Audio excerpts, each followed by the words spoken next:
Olá, sejam todos bem-vindos. O meu nome é Valderez, eu faço parte da comunidade espírita Caminheiros do Amor, situada na Avenida Arnaldo Magnicaro, 1370, no bairro de Campo Grande, São Paulo, capital.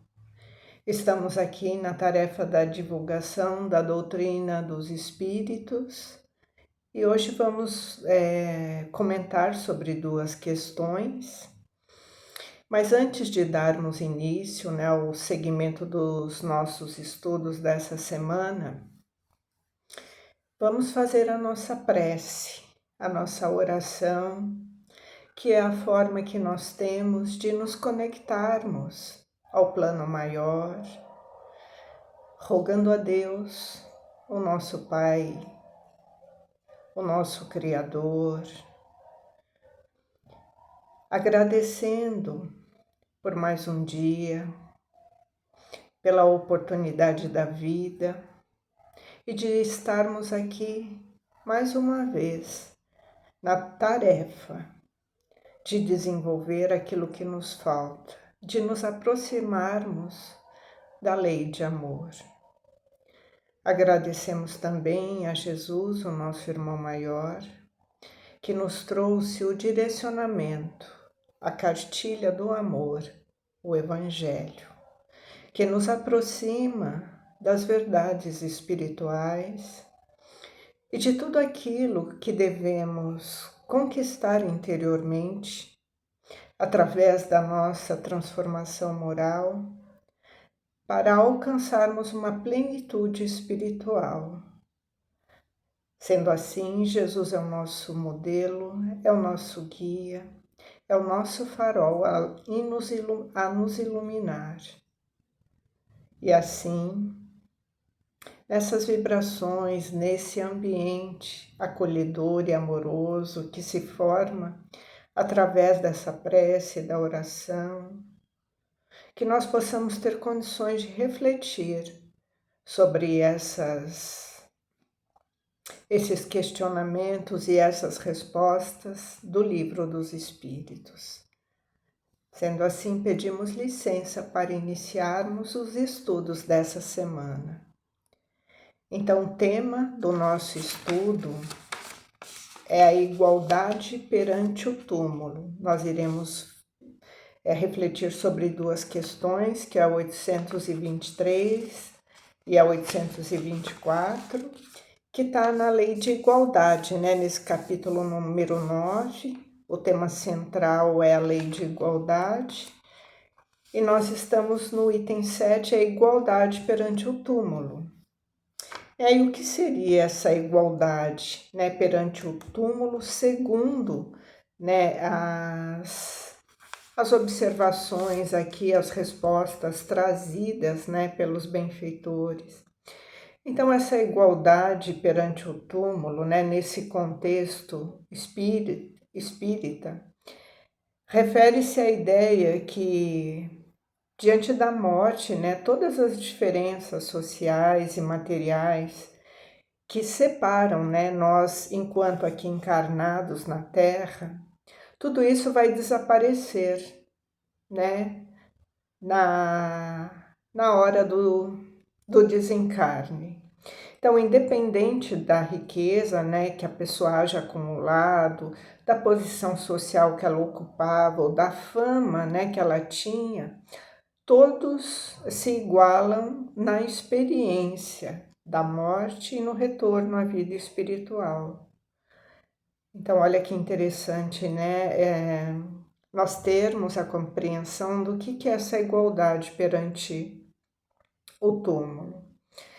Então, essa desigualdade da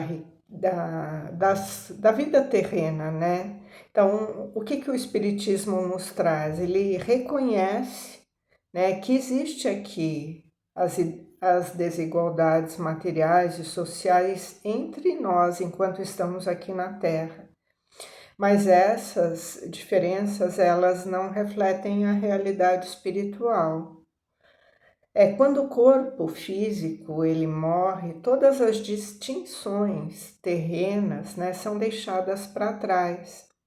E o espírito, né, quando ele se liberta do corpo, ele retorna à sua condição de igualdade perante Deus e perante as leis divinas. Então, a mensagem central é que a verdadeira igualdade não se encontra nos bens materiais ou nas aparências, né, na fama, nas conquistas sociais, mas nas ações, no desenvolvimento moral de cada indivíduo. Então, a perpetuação da memória, né, como nós vamos ver aqui, né, nessas duas questões, essa busca, né, por as lápides, as honrarias, os monumentos fúnebres, né, muito suntuosos, é vista ainda como um resquício do orgulho terreno, né, da vaidade, pois a verdadeira memória, né, que alguém pode construir em relação àquele que parte, é o legado das suas ações, é o legado moral, e não pelas construções materiais que ali estão representadas, né? Naqueles monumentos suntuosos, né, que se vê nos túmulos.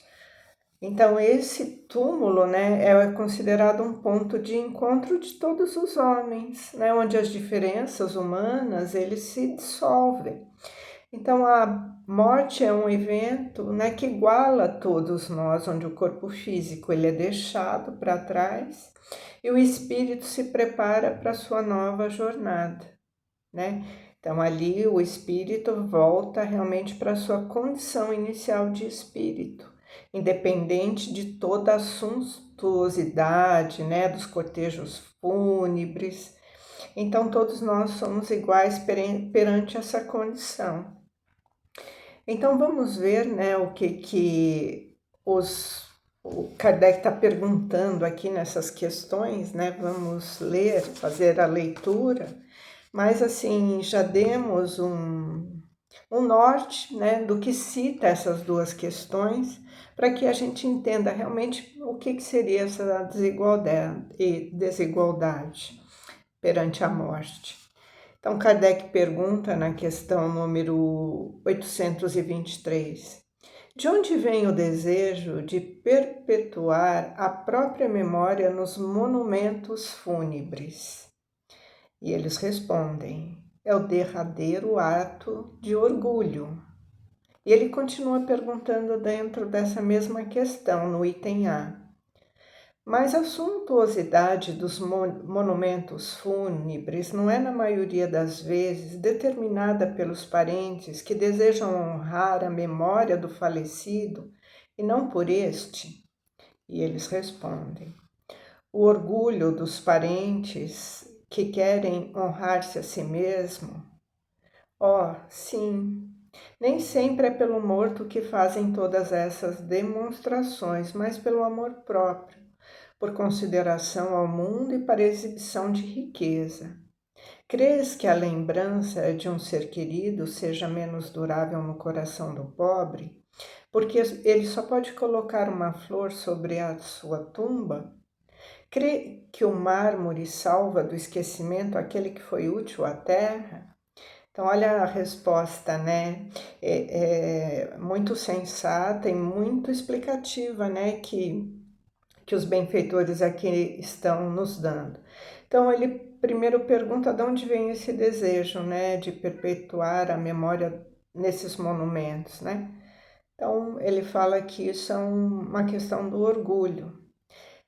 Mas na próxima ele fala também que muitas vezes, né, não é um desejo daquele que partiu, mas sim dos parentes, né? Querendo honrar a memória do falecido. Então, ele fala sobre esse orgulho dos parentes, né, que querem mais uma vez mostrar nessa condição material, esse amor próprio, né, para exibição dessa condição financeira, né? E ele também fala, não quer dizer que aquele que desencarna numa condição de pobreza e o parente só tem a condição de colocar uma flor, que esse não é querido. Então ele fala dessa diferença, né? Que não existe essa diferença.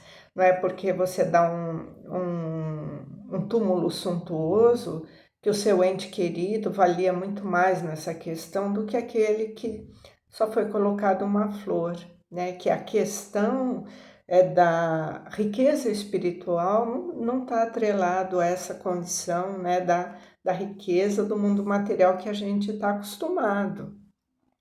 Então, essas questões, né, essa questão número 823, ela aborda essa questão da vaidade, do orgulho, né, que fica presente ali naquela questão material da exibição da riqueza nesses monumentos, né? E ele fala que muitas vezes, né, o reflexo desse orgulho do indivíduo e dos seus familiares, né, não quer dizer que aquilo, né, que está sendo ostentado ali é uma demonstração genuína de amor e respeito por ele, mas sim uma condição de exibicionismo social. Então, da onde nasce, né, o desejo do homem, né, que sente em perpetuar essa condição, né? Ela vem desse orgulho, desse egoísmo, dessa condição né, do exibicionismo. Então, essa necessidade, né, que está sendo mostrada aqui, muitas vezes é pautada nessa vaidade, né, pelo desejo de ostentação, nessa demonstração, né, de que as coisas materiais são mais importantes, mostrando também esse apego, né, nas coisas da vida material, mesmo depois da morte. E que para o espírito isso é relevante, que essa questão ela não é uma questão saudável para o espírito e não demonstra realmente, né, a condição do que o espírito necessita. Ele não vai mais fazer uso de nada disso e ele não precisa disso porque ele parte para a condição espiritual dele. Então, o que nós vamos refletir aqui sempre é a questão da nossa condição espiritual, da nossa condição de que nós devemos sim nos apegar em transformação melhor, na nossa reforma íntima, na nossa condição de evolução espiritual, sempre pautada nessa condição que a doutrina vem nos ofertar, que as reencarnações elas nos traz a condição dessa libertação desse orgulho, do nosso egoísmo, da nossa tola vaidade, e que a lei de justiça e bondade divina ela nos equipara. Né? Então não tem maior valor aquele que tinha um túmulo suntuoso do que aquele que foi enterrado de forma simples, sem ostentação, sem pompa, que às vezes aquele que está lá somente com uma flor, né, sobre a terra que cobriu o seu corpo físico, muitas vezes a condição dele de elevação, de trabalho no bem, de trabalho no amor e na caridade, é muito mais grandioso do que aquele que tem todo aquela suntuosidade de túmulo, né? E na próxima questão, ele ainda vai provocar mais uma pergunta em relação a isso. Kardec está perguntando, né, se reprovar de maneira absoluta as pompas fúnebres. Então, ele está perguntando aqui, né, se essa condição ela tem que ser abominada de qualquer forma, né? E eles respondem, não. Quando se homenageia a memória de um homem de bem, são justas e de bom exemplo. Então, e ele completa com um comentário. A tumba é o lugar de encontro de todos os homens, e nela se findam impiedosamente todas as distinções humanas. E é em vão que o rico tenta perpetuar a sua memória por meio de faustosos monumentos. O tempo os destruirá como os seus próprios corpos, assim o quer a natureza. A lembrança das tuas boas e más ações será menos perecível que o seu túmulo. A pompa dos funerais livrará de suas torpezas e não fará subir sequer um degrau na hierarquia espiritual. Então, aqui ele está falando, né, que o corpo físico e esses templos suntuosos, com o tempo, vai ser corroído, né, vai ficar obsoleto, mas a lembrança, né, aquilo que ficou marcado em forma de boas ações, em forma de prática do bem, da caridade, daquele que se foi, é o que realmente fará esse espírito subir mais alto, né, na hierarquia espiritual. Então, o nosso progresso espiritual, ele não está atrelado a isso. Mas ele também fala que não é reprovado se um homem que fez boas obras, que foi caridoso, que auxiliou, que ajudou, que fomentou muitas coisas úteis para a humanidade, que ele seja homenageado, porque isso também serve de exemplo, né? Como se fosse assim um reforço positivo para aqueles que aqui estão, né? Mas ele sempre será lembrado pelas suas boas obras e não pelo tamanho, né? A suntuosidade do seu túmulo. Então, essa resposta indica que, embora, né, o desejo de perpetuar a memória através de monumentos fúnebres possa ser considerado um ato de orgulho, as pompas fúnebres em si não são totalmente reprovadas, né? Especialmente quando se visa homenagear a memória de um homem de bem, pois podem ser consideradas justas e de bom exemplo, né? Então, não é reprovado quando se visa honrar a memória de um homem de bem, um homem que deixou ali os seus exemplos a ser seguidos, né? Então, não é reprovado isso. Então, a tumba, né? O túmulo é um local onde todas as distinções humanas se igualam, mostrando a natureza efêmera da matéria. Então, que a matéria é passageira, que vai passar, mas o que realmente fica, né, gravado nos corações, nos pensamentos e nas lembranças daqueles que aqui ficam, são essas condutas, né, no bem, na moral, na caridade daquele que partiu.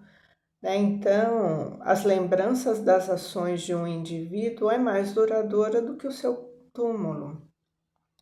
As pompas fúnebres não podem apagar as más ações de alguém, nem promover a sua ascensão espiritual.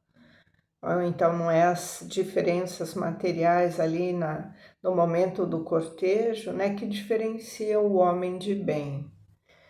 O que realmente importa é o legado de virtudes e bons exemplos, né, deixados pela pessoa. Então, que nós possamos refletir sobre, né, tudo que aqui foi trazido por esses questionamentos e que nós possamos, né, ser mais bem-aventurados na condição de espíritos imortais, para que ao partirmos, né, dessa existência, o nosso legado ele seja lembrado com aquele calor gostoso, né, de quando a gente lembra de alguém, daquela pessoa bondosa, caridosa, que promoveu uma condição de espalhar um perfume, né, na vida das pessoas, de espalhar palavras, palavras produtivas, palavras reconfortantes, o abraço que acalenta, né? Aquela pessoa que sempre esteve ali presente nos momentos mais difíceis das nossas vidas. E não é a condição financeira que traz, né, essa condição, e sim essa nossa condição de amorosidade, né, de evolução espiritual e as nossas conquistas morais. Então, a doutrina espírita, ela nos traz essa compreensão e esse conforto para que nós possamos gerenciar as nossas vidas de forma bem assertivas, para que possamos, né, conquistar a nossa plenitude espiritual. Que assim seja. Graças a Deus, graças a Jesus e uma excelente semana a todos.